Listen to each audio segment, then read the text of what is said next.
Welcome to The Real Factor. This is a podcast where we like to talk about TV and movies. Today, we're going to talk about 1984's Beverly Hills Cop that stars Eddie Murphy. This was a big, breakout role for him. Was it? Something like that. Something like that? Yeah, this was his fourth yes. movie that he actually was in. You know, starting out with 48 Hours, and then into one of my favorites, Trading Places. Yes. A little tiny one that everybody forgets is called Best Defense with Dudley Moore. And then this one. This one hit hard. December 5th, 1984. Came on to be actually the number one R-rated comedy of all time at that time. And why was it R-rated? Because there was a lot of nasty languages in it. Yeah, there's a little bit something else too. But mainly the language. Yeah, but it's Eddie Murphy. I mean, it's kind of what you expect. You know, he came off of Saturday Night Live. Huge success on that. And really just took his TV stardom, transferred it into... Not only that, but you also had his comedy that he was doing. He did the albums Delirious and Raw. Right. So, and that plays a part in this movie. They pay a little homage to it when he's walking down the street and jumping way ahead. And they see the guys walking by in the red and the black suit. Yeah. It's like the one he wore for the Raw. Michael Jackson ones, yeah. Yeah. But he's a big name. And this just even propelled him even farther, like you said. Right. So you want to give us a quick rundown of what it's about? Yeah. Basically, he's a Detroit cop, detective. He's a really good one. And his buddy who gets out of prison. Right. And they're best friends from high school or whatever growing up. Well, he's murdered. So Axel says, I'm going to figure out who did it. I'm going to take revenge. Heads out to Beverly Hills. Yeah, because the guy said, I was out in Beverly Hills, when I first got out. And, got hooked up with some stuff. So it's a little bit of... So it's an action comedy. Yeah. But it's also kind of a fish out of water type. Well, of course. As well. Because they make Detroit look like the tropical paradise that it is. They make it look like the worst place to go. Like Chernobyl just went off there. The sad part is, this was filmed in 83 and 84 or whatever, because it was released in 84. They made Detroit look... unfortunately, like it looks now, where a lot of abandonment, a lot of rundown. I know why they did it. They picked the poor sections of town, so when they went to Beverly Hills, they could show the class difference, the contrast. Yeah. So, but yeah, it didn't do any favors. For It did Detroit. not do any favors for Detroit. I don't even know. Motor City. Yeah, exactly. I don't know how they felt. I wonder how they felt at the time. Whenever it came out, and going like, the city's Detroit. This is what you did for me, really? Thank you, Paramount Pictures. We do not have your back anymore. Yeah, really. Don't come back. Yeah, you're not filming a second one. Right. But I thought it was a good storyline where you have two guys that are on opposite sides of the track, but they're best friends. Right. Eddie Murphy, obviously, based on their commentary or their conversation, he was a troublemaker. And then when his friend got pinched and took the blame all for himself because he loves Eddie Murphy, loves his brother, he went to juvie, got stint, actually turned his life around, became a cop. And one of the best lines, he's like, what do you want to do tonight? Let's go steal a car. He's like, man, I can't do that. Can't do it with a cop now. I can't do that anymore. Yeah. Or whatever. I can't do that anymore. Yeah. And one thing I will go ahead and say up front, I think Eddie Murphy did a fantastic job in this role. To me, at this point, Eddie Murphy had not become he was big, but his movies had not got to where he's just playing an Eddie Murphy role. Right. And I find that he was very genuine. Like, you really felt the friendship between him and Mikey. Even though it was like 5 minutes of the movie, but you got it quick. Like, I thought, and then they had their friend who's out in Beverly Hills, right? And you get that too. Mm-hmm. I mean, you just feel that friendship. Well, when you said originally that this was like his breakout role, because in the first movie, 48 Hours, he was with Nick Nolte, who was already a star. Right. Second movie, he was with Dan Aykroyd, and you actually had a couple of other people that were big stars at the time.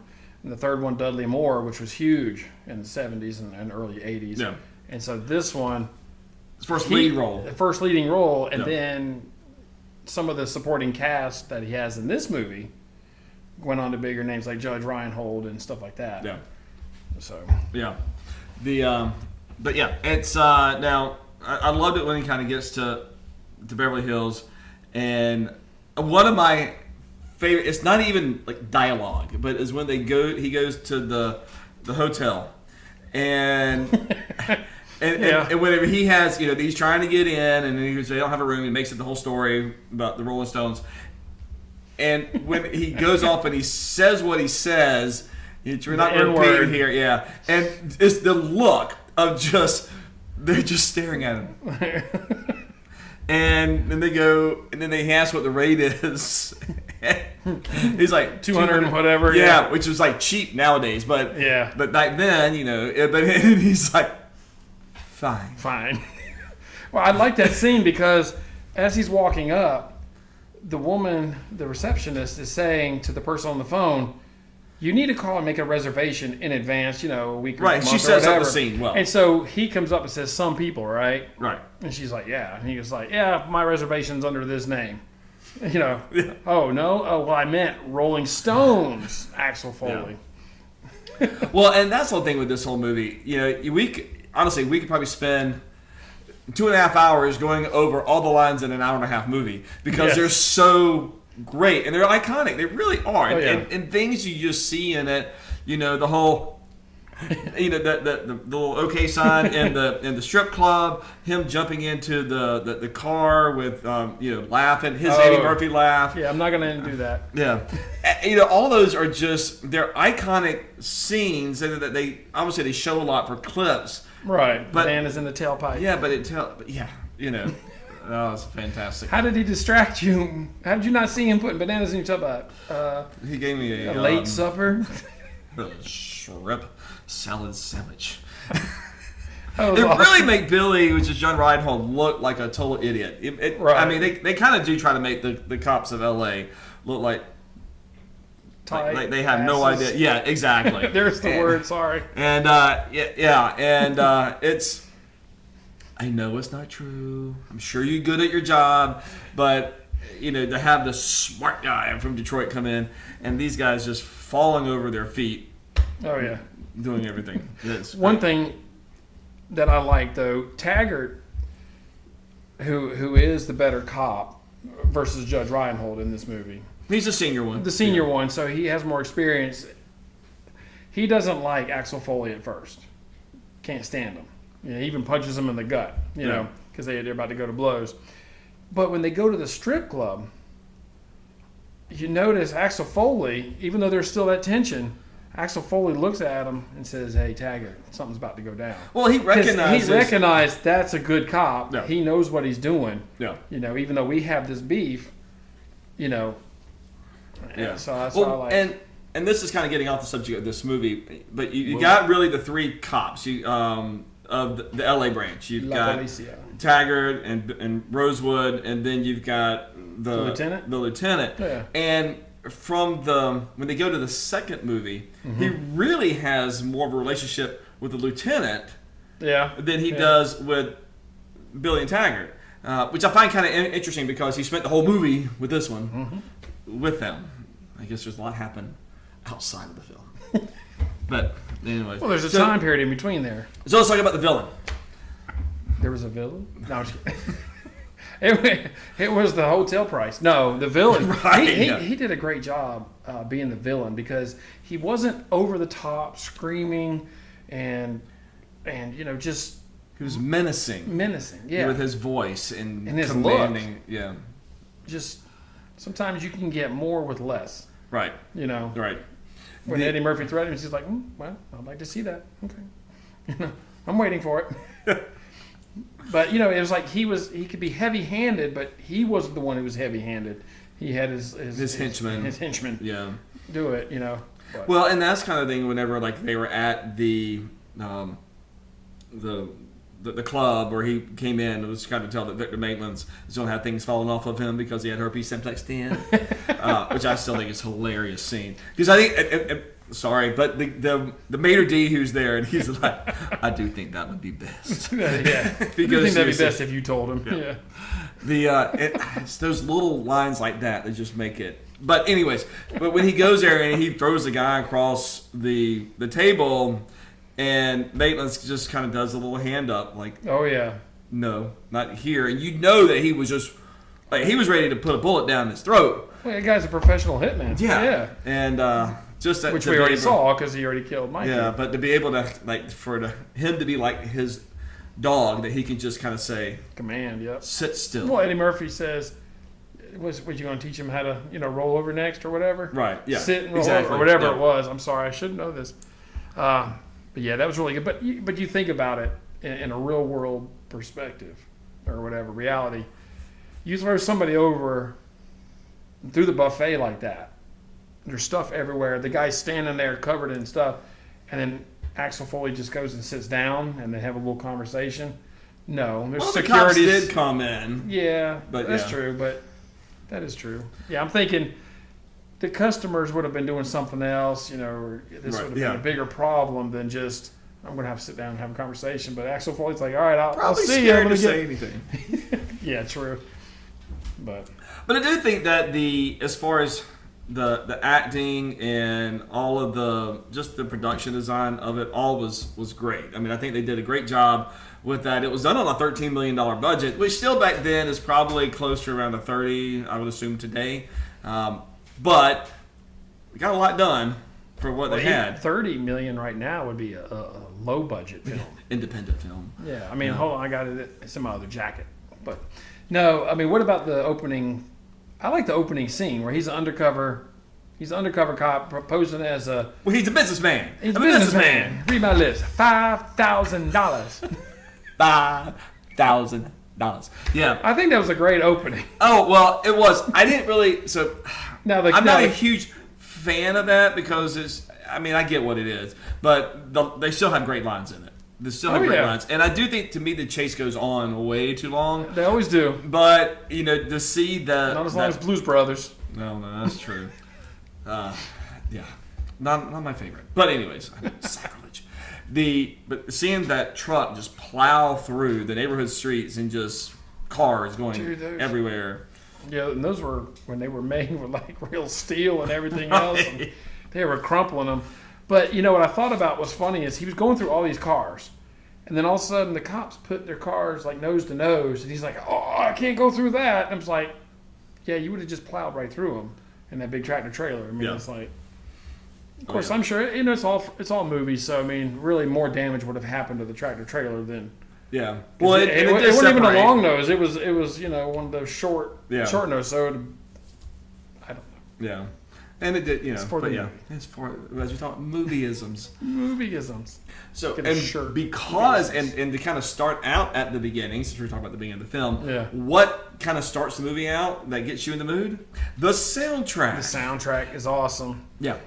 Of course, they played the same song kind of over and over and over. A couple of times. Yeah. But there were, at least probably 4 big hits that came off of that soundtrack. And that was, when all action comedies, they all had all the pop songs kind of going on. Oh, yeah. But you had Patti LaBelle, you had Don Henley, Harold Faltermeyer, who did Axel F. just a boop, boop, boop. But yeah, it was a good CD. Watch it when it copyright. I know exactly. I didn't do 30 seconds of it. But yeah, that was a great cassette back then. There was no CD of it. I might have the album still for that. But anyway. Yeah. What do you think about whenever he gets thrown out of the window, the plate glass window, and the cops come and arrest him? I got thrown out of a window. You're arresting me? I didn't jump. Yeah, I know. That made me think of Ron White. You know who Ron White is? Yeah. You're drunk in public. I was drunk in the bar. They threw me into public. Sorry, that's a free one for you. So. And I will say, I do think that the big shootout at the end was really good. A lot of times you get to these things and they kind of cheapen it at the end, but this one was pretty intense. All the villains could not hit anything. Well, it's like Star Wars and Stormtroopers. It was just like made me think of the show The A-Team, which I absolutely love, the A-Team. But nobody ever died in the A-Team. Right. But now we picked on Judge Reinhold, who was Billy Rosewood. Right. But he was a pretty good shot. At the end. Well, he had taken out the guy at the warehouse. Yeah. And he'd taken out that guy up on the balcony and stuff like that. But he stands up. It's the police. They're all under arrest. And they got their Uzis or something. And they're shooting at them.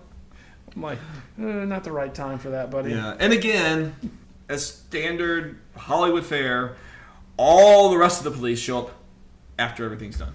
Yeah. But I do like that Axel Foley actually got shot. Meaning, usually all the good guys, nothing happens. Or if they get shot early on and it's a gut wound and they don't realize it until about 10, 20 minutes later. And, oh, hey, you're shot. Oh, when did that happen? I had no idea.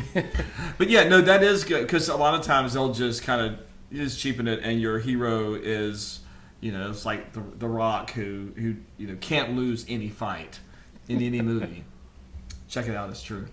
But yeah, and I think it was good, and they send it back and ready for number two. One scene that I really like, and it comes back in two, I believe, when they goes to the art gallery, and you got Serge. Yeah, will you tell him that Axel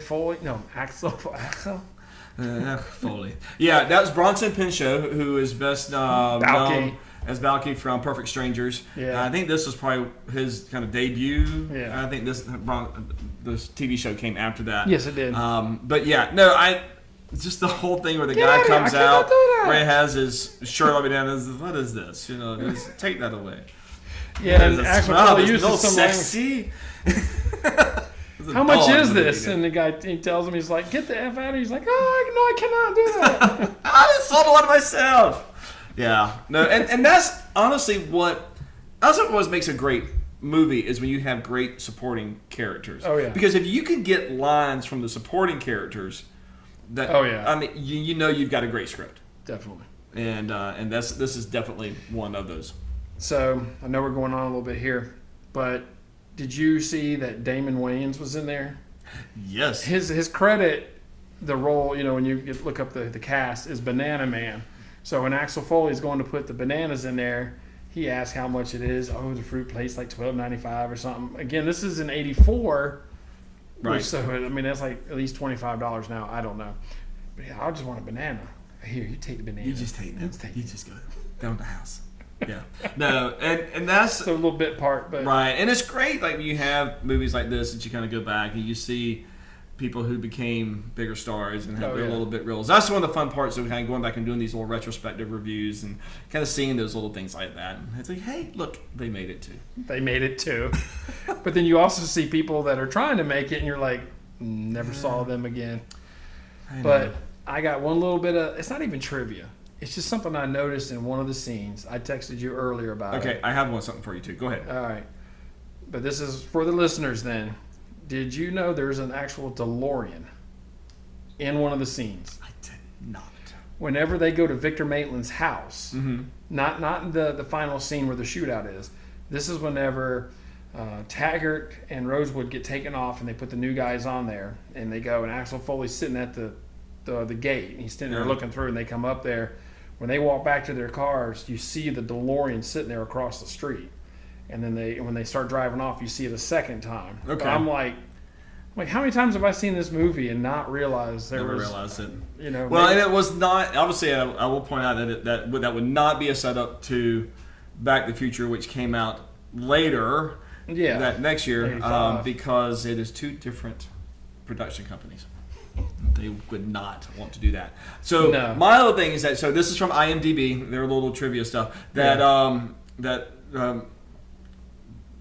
Axel Foley and Taggart and Rosewood, that they were always basically ad-libbing their lines. Really? Yeah. So a lot of their interactions together was really just kind of on the cuff and improv on that second when they're filming. But the one scene where they're talking about the super cops, where they were in the police station coming back from the strip club, and